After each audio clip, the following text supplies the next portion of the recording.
Hello दोस्तों, कैसा आप सभी लोग थोड़े बहुत परेशान हो सकते हो। भाई एग्जाम टाइम है, कोई बात नहीं, हम उसी परेशानी को दूर करने के लिए आ चुके हैं।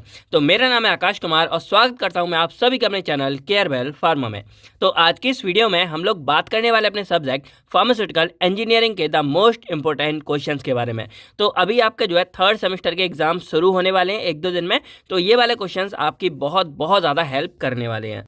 तो यहाँ पर अगर बात करें तो जितने भी हमारे क्वेश्चंस हैं वो सारे के सारे आपको यूनिट वाइज मिलेंगे। और जो हमारे ये सब्जेक्ट है ना फार्मास्यूटिकल इंजीनियरिंग, ये थोड़ा सा स्पेशल है क्योंकि इसमें क्या है ना, हमारे यूनिट के अंदर भी सब पार्ट्स है। तो मैंने उसी के अकॉर्डिंग आपके लिए क्वेश्चन बनाए हैं जिससे आपको ये क्वेश्चन समझने में और याद करने में बहुत ज़्यादा आसानी हो जाएगी।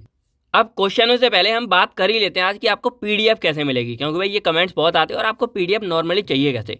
तो देखो, आपको गूगल पे सर्च करना है केयरवेल फार्मा और वहाँ से केयरवेल फार्मा नोट्स की वेबसाइट आपको ओपन करनी है। और उसके अंदर जाके आपको फर्स्ट सेमेस्टर सेकंड थर्ड, आप थर्ड को तो आपको थर्ड सेमेस्टर के अंदर ओपन करना है। और उसके अंदर जो भी सब्जेक्ट आपको वो ओपन कर लेना, वहाँ पे आपको सारे के सारे नोट्स मिल जाएंगे। सिंपली आपको क्लिक करना है डाउनलोड पे और 10 सेकंड वेट करोगे, आपकी पीडीएफ रेडी हो जाएगी, आप वहाँ पे डाउनलोड करके आपको मिल जाएगी। और इसी तरह आपको जो इंपॉर्टेंट क्वेश्चन चाहिए तो वहाँ पे जो 3 डॉट वाला है वहाँ पे आप क्लिक करोगे, आपको वहाँ पे मतलब इंपॉर्टेंट क्वेश्चन लिख के मिल जाएंगे। वहाँ पे क्लिक करो, आप थर्ड सेमेस्टर का समय ओपन करो और वहाँ भी आपको जो भी चाहिए सारा कुछ मिल जाएगा। तो बहुत ही आसान है, आप इजीली जो है पीडीएफ वगैरह को डाउनलोड कर सकते हो। और जो इनके वीडियो लेक्चर्स हैं वो हमारे पूरे थर्ड सेमेस्टर के कंप्लीटली कवर है, इंजीनियरिंग के भी कवर है, बाकी सबके भी कवर है। तो आपको क्या करना है कि सिंपली मतलब अपना केयरवेल फार्मा का चैनल ओपन करना है, प्ले लिस्ट वाले सेक्शन में जाना है और वहाँ पे थर्ड सेमेस्टर की जो भी प्ले लिस्ट होंगी उनको जाके आप चेकआउट कर लेना, सारे लेक्चर मिल जाएंगे। या आप सिंपली सर्च करके यूट्यूब पर आप डायरेक्टली सर्च करो B pharmacy third semester Carewell Pharma, या जो भी सब्जेक्ट है जैसे इंजीनियरिंग केयरवेल फार्मा, आपको सारा कुछ जो है मिल जाएगा, नोट्स वगैरह लेक्चर वगैरह सब कुछ। ठीक है, अब हम यहाँ बात करते हैं अपने इन पूरे क्वेश्चंस के बारे में। और ये इंट्रो आप अभी समझ लो और आपको जो भी थर्ड का चाहिए आपको नॉर्मली मिल जाएगा। तो अब अगर हम बात करें अपने मोस्ट इंपोर्टेंट यूनिट्स के बारे में, तो देखो यहाँ पे जो हमारी यूनिट सेकंड है और जो हमारी यूनिट थर्ड है ना, इनमें से क्वेश्चंस हमारे ज़्यादा बनकर आते हैं। अब ये बात तो आपको पता है कि जो हमारा पूरा सब्जेक्ट इंजीनियरिंग है, इसका सिलेबस हमारा बाकी के सब्जेक्ट के कंपेयर में बहुत ज़्यादा है।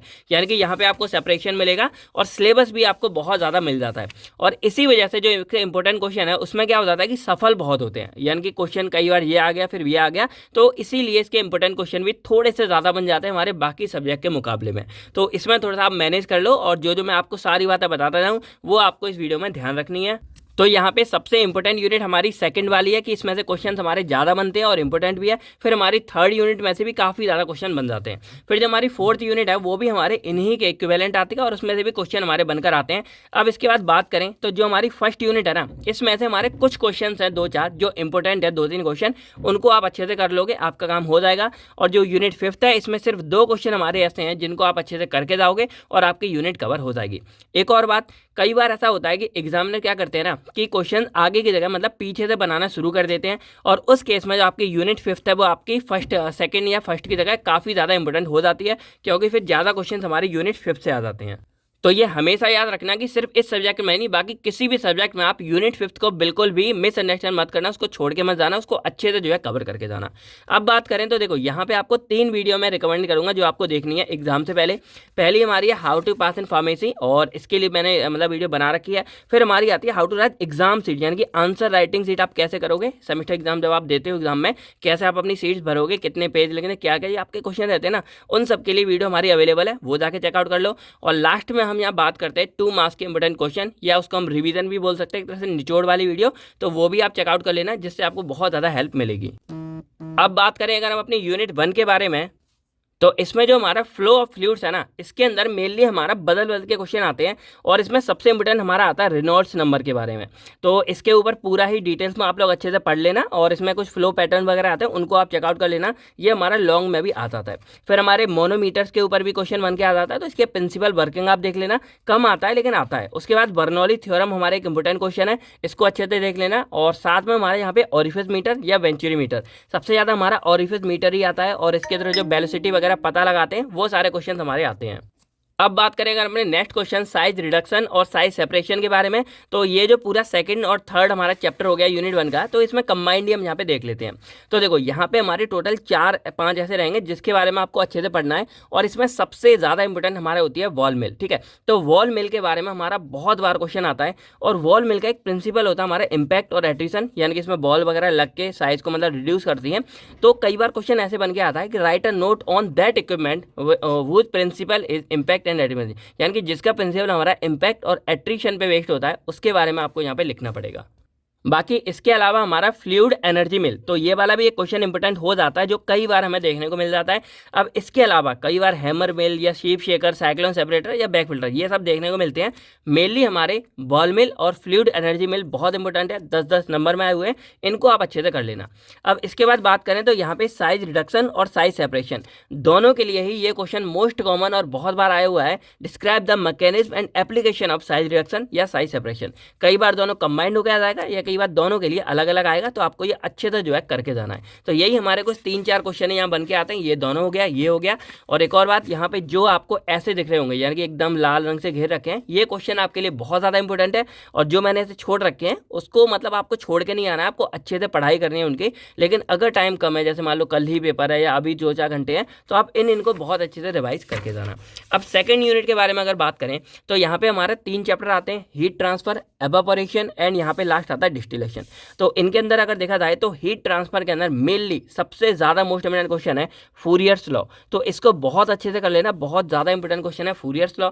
इसके अलावा हमारा हीट इंटरचेंजर्स एंड हीट एक्सचेंजर के बीच डिफरेंस आया है कई बार, और इनके ऊपर नोट्स वगैरह, तो ये अच्छे से देख लेना। और लास्ट में हमारे applications and mechanism of heat transfer भी आ जाता है।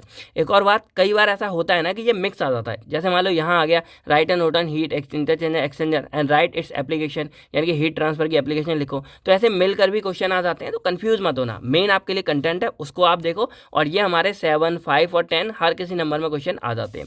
फिर बात करें एवापोरेशन के बारे में, तो यहाँ मेनली हमारा आता है डिफाइन एंड क्लासीफाई एवापोरेशन, यानी कि एवापोरेशन हमारे कितने टाइप, जो एवापोरेटर्स हमारे होते हैं वो कितने टाइप्स के होते हैं, उन सबकी क्लासिफिकेशन आपको लिखनी है।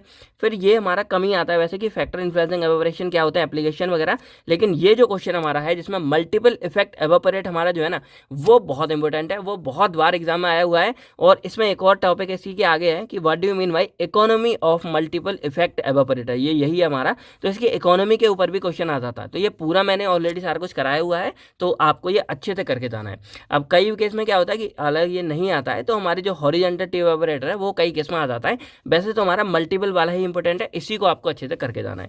अब बात करें अगर हम डिस्टिलेशन वाले पार्ट में, तो देखो यहाँ पे डिस्टिलेशन हमारे हर बार बदल के आया है, यानी कि कई बार ये नहीं बोलोगे कॉमन है, हर बार कुछ ना कुछ चेंज होकर आता रहता है। इसमें भी मोस्ट कॉमन अगर देखा जाए तो फ्लैश डिस्टिलेशन काफ़ी बार आया हुआ है, फिर स्टीम डिस्टिलेशन और फ्रैक्शनल डिस्टिलेशन, और वैसे तो हर बार बदल देते हैं। अब देखो इंपॉर्टेंट में क्या होता है, जो क्वेश्चन पेपर में आता है, अब क्वेश्चन पेपर हर बार रैंडम, क्योंकि क्वेश्चन ही इतने ज़्यादा हैं हमारे इंजीनियरिंग में, इतना ज़्यादा सिलेबस है कि हर बार क्वेश्चन एक नया बन जाता है, रैंडम घुमा फिरा के देते रहते हैं ये बार। तो आपको जो है इसमें मॉलिक्यूलर और डिस्टिलेशन अंडर प्रेशर वाले डिस्टिलेशन पर भी थोड़ी बहुत नज़र डालनी ही पड़ेगी, क्योंकि ये इनके आने के भी चांस रहते हैं। तो ये 3 हमारे पक्के हैं, और मॉलिक्यूलर को भी थोड़ा बहुत आप जो है नज़र डाल लेना।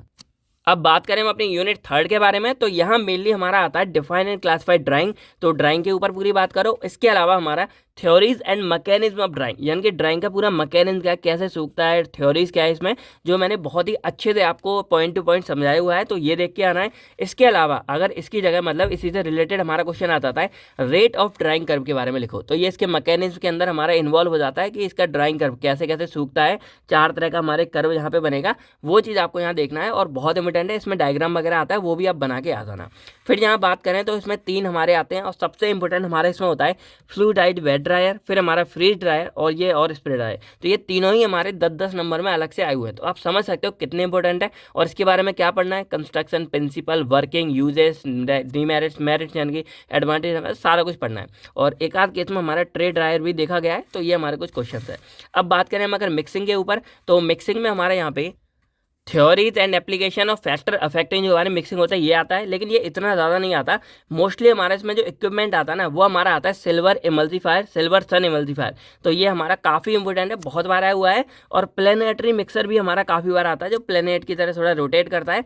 और जो सिंपल में अगर देखा जाए तो हमारा ट्विन सेल ब्लेंडर हो गया और डबल कॉर्न ब्लेंडर हो गया। तो ये ट्विन सेल जो हमारा बी कॉर्न सिलेंडर होता है ये कई बार आया हुआ है। इसके अलावा हमारा डिफरेंस आ जाता है मिक्सिंग ब्लेंडिंग में और सॉलिड लिक्विड मिक्सिंग में, इनके मैकेनिज्म में। ये सारी बातें भी आती रहती हैं।